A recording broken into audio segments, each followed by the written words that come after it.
এই দল যেই দল বাংলাদেশের মানুষের রক্তে তাদের হাত রঞ্জিত করেছে, বাংলাদেশের লক্ষাধিক মানুষের খুনের দায়ে দায়ী, সেই দল যেন আর কোনোভাবে গঠিত না হতে পারে।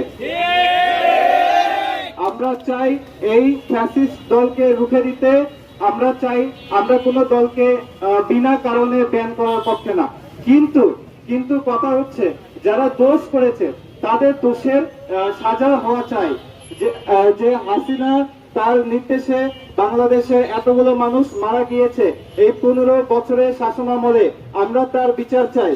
এবং যে হাসিনা ক্ষমতা ছাড়ার আগেও শেষ কয়েক ঘন্টাতেও আমরা দেখেছি যে তিনি যে সশস্ত্র বাহিনী ছিল তাদের প্রধানদের ডেকে তিনি বলেছিলেন যে শেষ রক্তবিন্দু পর্যন্ত তারা যেন তাকে ক্ষমতায় টিকিয়ে রাখার জন্য সংগ্রাম চালিয়ে যায় এবং তারা যেন আরো সহস্র লাশের বিনিময়ে